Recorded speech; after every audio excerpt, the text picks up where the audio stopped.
lots of fruits. Yeah.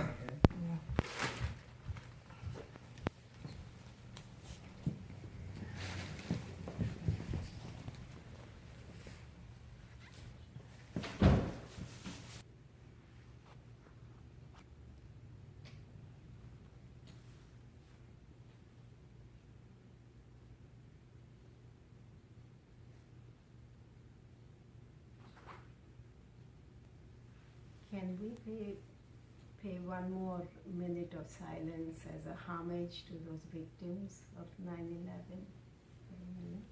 Okay. Morning. For today's presentation, I selected a verse from the 6th chapter, the first verse of the 6th chapter in the Gita, which is called Dhyana Yoga. Krishna says, Anashritaha karma phalam karyam karma karoti yaha sa sannyasi cha yogi cha na niragnirna chakriyaha. A person who performs whatever he or she is supposed to do, duty, without depending on the results, without expecting fruits of his or her action, that person is a yogi. That person is a sannyasi. Sannyasi is not someone who stopped fire rituals. It's not an external thing. As I said, this is from the Dhyana Yoga. Dhyana Yoga teaches us how to focus our mind on the inner world, teaches us self-control, how to increase our concentration, how to contemplate, how to meditate in order to know ourselves. That's the goal of Dhyana Yoga. When we are talking about Gita, Gita gives us the essence of all the Upanishads. Upanishads which give the essence of all the 4 Vedas. Upanishads are located at the end of the 4 Vedas called Vedantas. Vedanta teaches us about the ultimate truth. That's what Upanishads teach us. And this information, knowledge that we have in the Upanishads is explained in detail and in a more easy language in the Gita. What do the Upanishads tell us? The Upanishads say that man has 4 purposes in life, or man has 4 pursuits, human pursuits. They're called Purusharthas, what man strives for.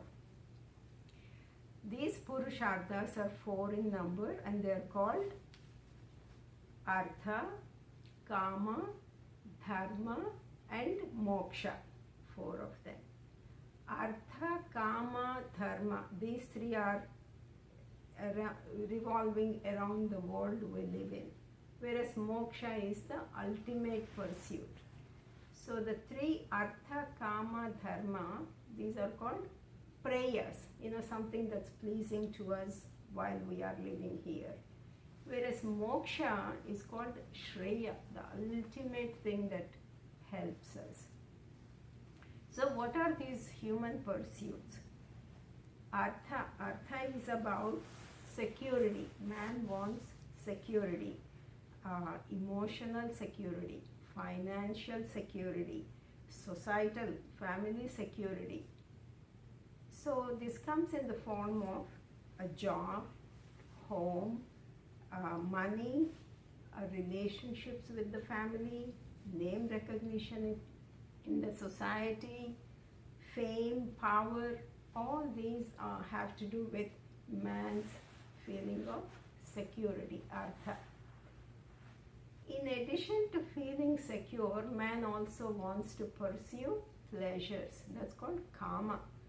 Kama is to satisfy the 5 senses we have: the mind we have, something to touch our heart, and also intellectually stimulate. And these can be, for example, food is something that we eat to feel secure, to live, to survive. But food is also something we may do for pleasure. We go to a restaurant, cook some special foods, not because we are hungry, because we want to celebrate, enjoy, that type of thing. Man also does other things for pleasure. It could be music, entertainment, going on a trip, going to the movies, having celebrations, functions, parties.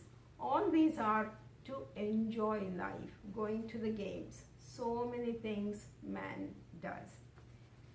As time goes on, as man is maturing from a child where there is nothing but me too, slowly man learns to start sharing, learns to think about a purpose in life, meaning in life, giving in life. It's not just a matter of feeling secure and enjoying for oneself, but then starts enjoying giving others. It starts with giving friends, family, and it extends to professional type of roles, extends to various types of relieving, being there for somebody else, relieving suffering.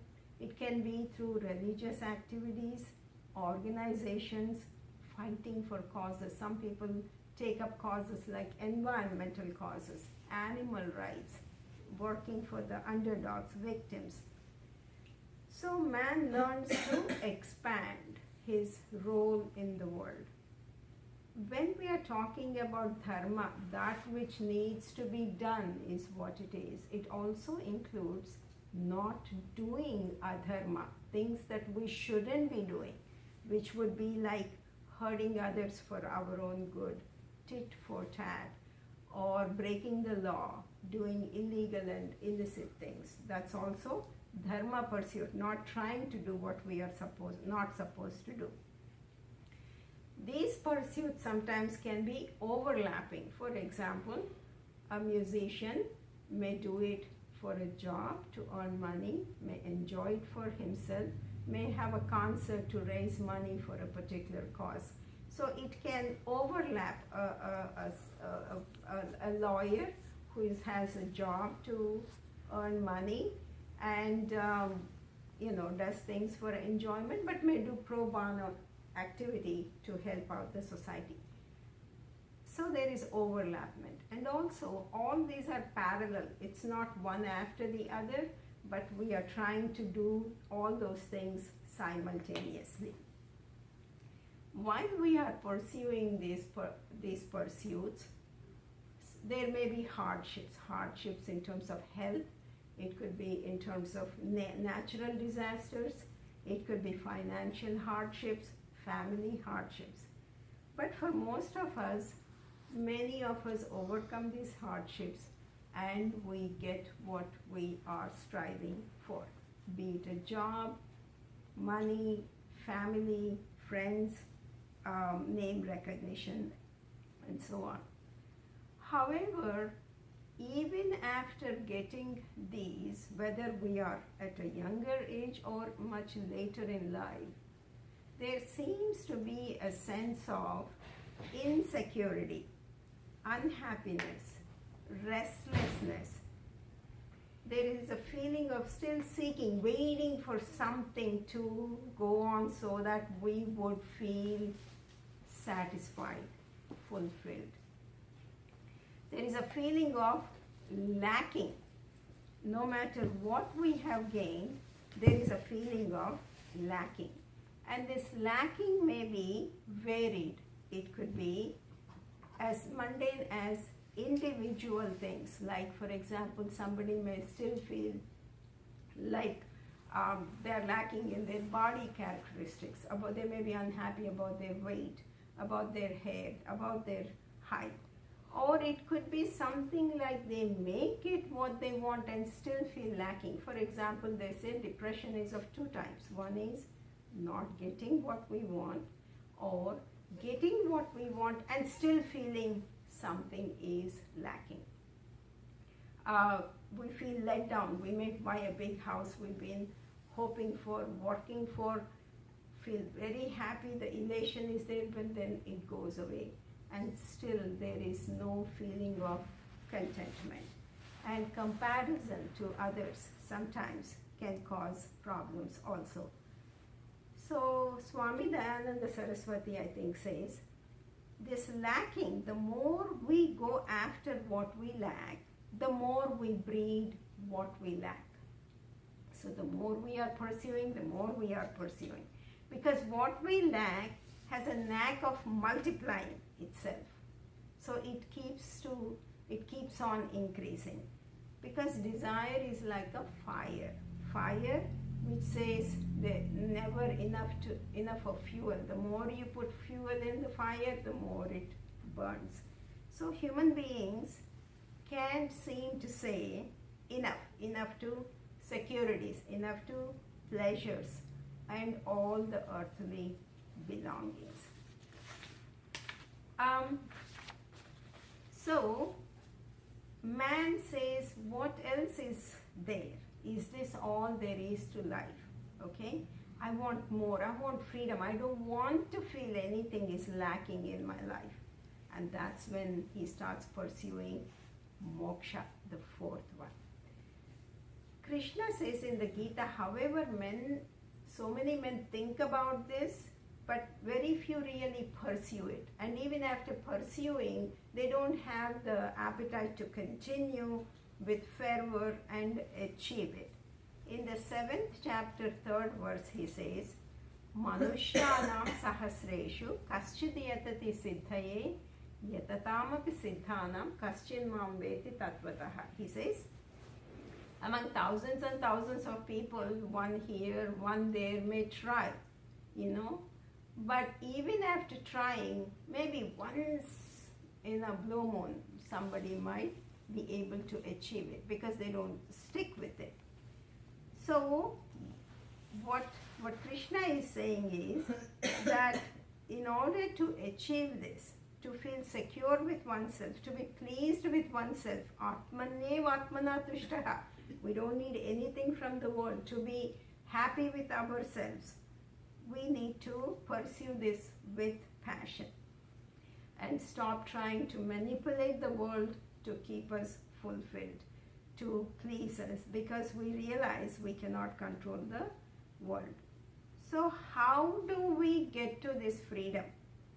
The Upanishads say we get to this freedom through jnana, the ultimate knowledge. And what is this knowledge? To know yourself. To know yourself, as one of the Mahavakyas from the Vedas say, Tattvamasi, you are that. We are nothing but something, we came from the divine itself. We are nothing but spirits, souls with bodies, but not the other way. Okay? The Sufi poet Rumi, you might have heard about, he describes this very well. He says, you are a drop in the ocean of divine consciousness, and you are the ocean in that drop.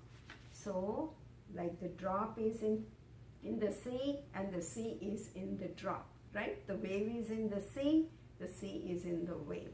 There is no difference. So eventually when we realize there is no difference between the creator and the creation and strive to live that way, that's the path to moksha.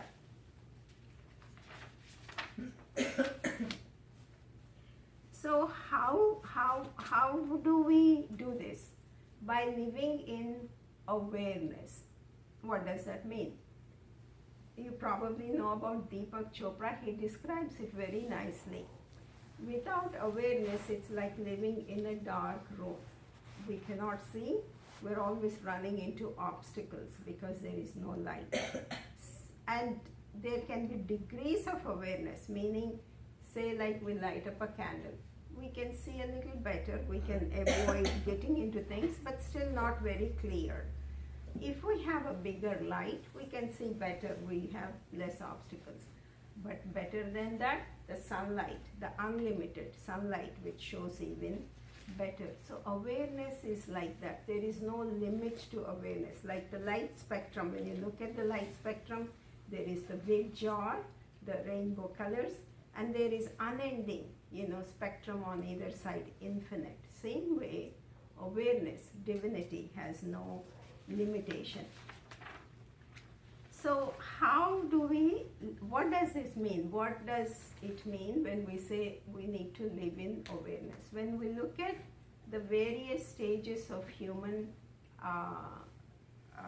life, one is sleep.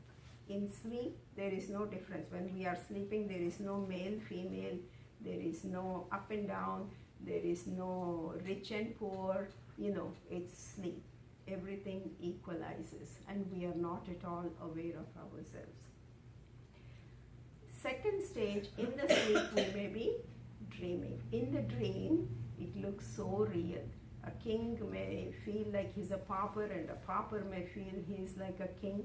And many of you might have had experiences where you might have had nightmares and it feels so real, like the tiger is coming to eat you up and your heart rate goes up, you start sweating, and you have to wake up to say that it's a dream, you feel that it's not reality. So sleep, dream, awake. When we are awake, we know the dream is not real.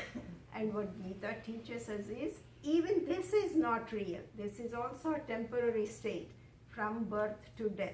That is not the reality. It's only a stage we are going through.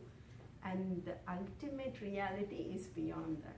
That is called Turiya state, awareness, realizing that this is also just a part of it, a temporary state of it. So, how does Gita say we can go to this awareness? Mainly Krishna says there are two ways. In the 3rd chapter he says, you can stay where you are, be a karma yogi, or go be a monk and pursue this jnana. Either way, it is fine. But he says for most of us, karma yoga is a better way to doing it. Because with karma yoga, we can continue to be a member. If everybody is leaving and going to the monastery, how would the world continue? Besides, are we ready to give up all these comforts? Yes, there are challenges in the society, but are we ready to give up all these comforts of security and all pleasures and all these things, and having a family, having good food, comforts of life? It's not, monastery is not for everybody. So what Krishna says is, do karma yoga. Be here, but start living in awareness. Start realizing this awareness. Become contemplative, become meditative.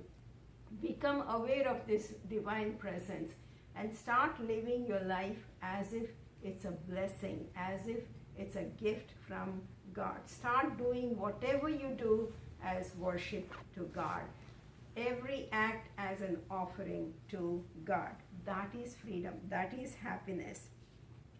At the same time, he tells us to work harder and harder to contribute to the society, because we have taken so much, it's our job to give back.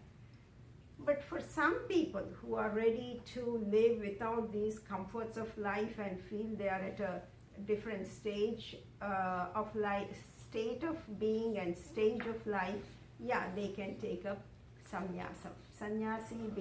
A person can become a sannyasi by going through certain rituals. These rituals, the Vedas talk about nitya karmas, naimittika karmas, laukika karmas, means things that we do, including lighting a fire. It's a nitya karma. Every day we pray. Naimittika karma, like giving pindas, is naimittika once in a while. But laukika is world-related type of things. And the Vedas have a method, a ritual through which one can relieve oneself of all these type of rituals and responsibilities of the society and give up everything and go become a sannyasi. But sannyasi also has responsibilities: teaching, learning, guiding, spiritual activities, being a role model. So how do we recognize whether a person is following karma yogi or sannyasa? How do we know what's going on? What are the characteristics? That's when Krishna talks about this verse. He says, Anashritaha karma phalam, as I said earlier. Karyam karma karotiyaha sa sannyasi cha yogi cha na niragnena chakriyaha. Krishna says, one needs to perform whatever one needs to do without expecting anything in return. That is what sannyasam is about. It's not an external thing. Just because a sannyasi is relieved of responsibility, it's a symbolic thing he's talking about. Like sannyasi, he doesn't have the responsibility of lighting a fire anymore. That's not what it is. It's not an external thing. Earlier I was telling you about all these rituals type of thing. So what Krishna is talking about is, it's not the external thing. Just because somebody has shaven a leg and worn orange robes and relieved of these type of responsibilities, family responsibilities, that doesn't become sannyasi. That doesn't make him a sannyasi. It's what's going on inside. So the difference between karma yogi and sannyasi is, jnana yogi is, karma yogi is becoming a monk inside. I would like for you to really be clear about this point. We are living in this world, doing whatever we are doing, enjoying the world, but keeping the inside, at peace. You see? Whereas a sannyasi, he's also doing the same thing, but externally also he's changing. He's given up even his external appearance. Karma yogi is working on only the internal part, and sannyasi is working on both sides. Does that make sense to you? Did I explain that to you? Because both of them are very, very concentrated on the inside. Not doing whatever one is doing and not being attached to the results. And this point Gita talks about again and again and again, several times. This point starts in verse 47, second chapter, very well quoted verse.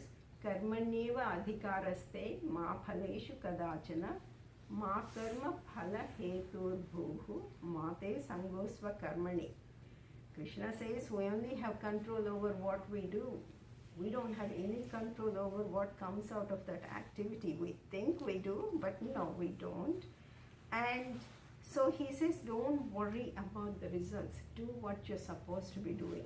And just because you cannot control everything that comes out of what you do, don't use it as an excuse not to do things. You cannot be lazy either. You have to do what you're supposed to do, is what Krishna says. In fact, Gita encourages us to set up goals, work hard, but be prepared no matter what comes our way, to be prepared to face it with equanimity, with peace, with joy.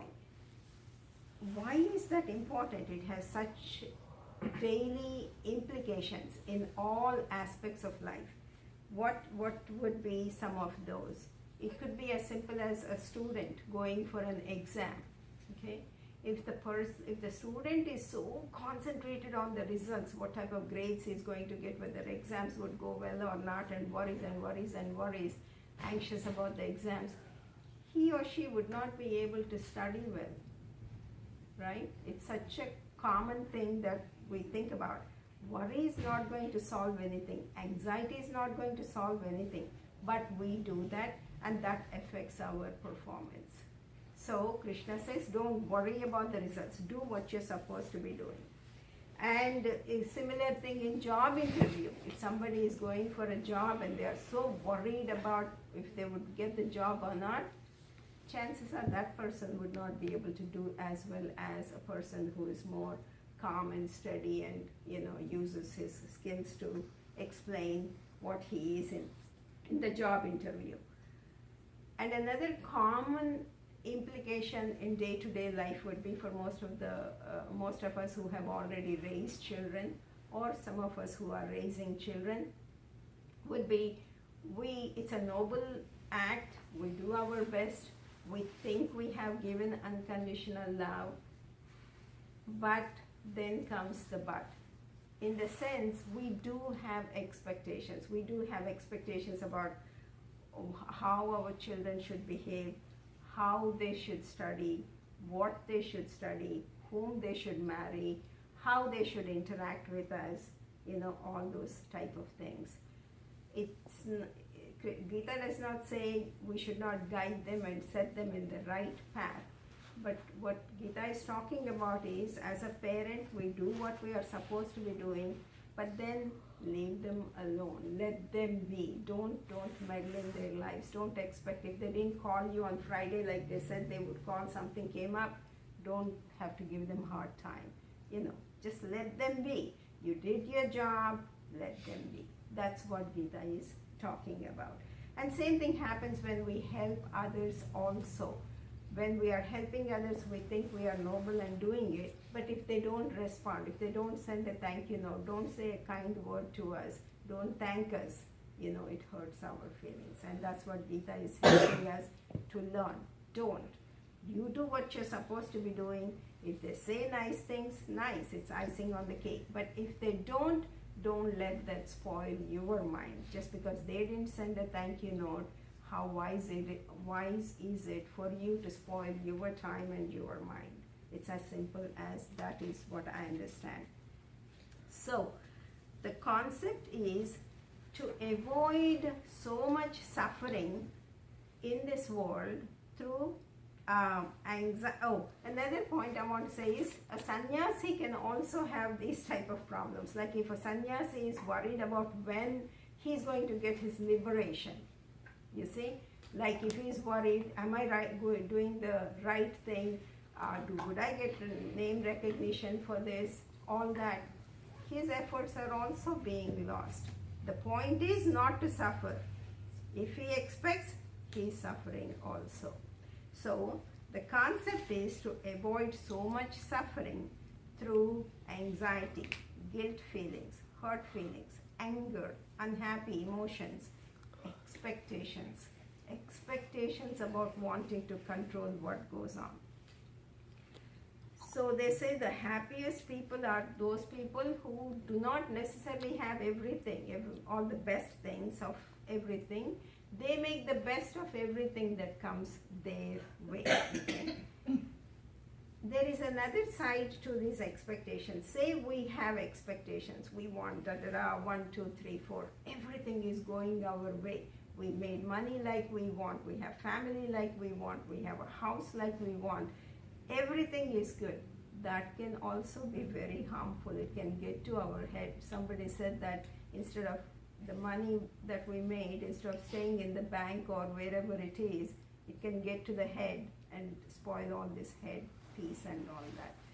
That helps us that makes us be more proud and too much. How heads can be swollen, and that can be harmful also, is what Gita teaches us. To be humble no matter what, in good or bad, success or failure. We have to be humble and with equanimity.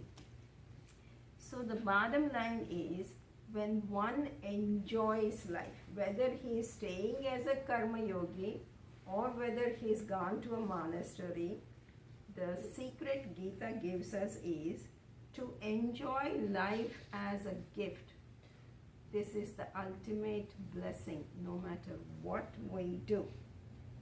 And Gita teaches us all these pursuits. Okay, you pursue that. Eventually, when you're pursuing moksha, what Gita is talking about is you already have what you are looking for. Gita teaches us that there is no other place to look for except look inside. You already have it. That is the fundamental point of Gita that I understand. I would like to close with what Buddha said. Buddha said, there is no path to happiness. Happiness is the path. Okay? That's my presentation.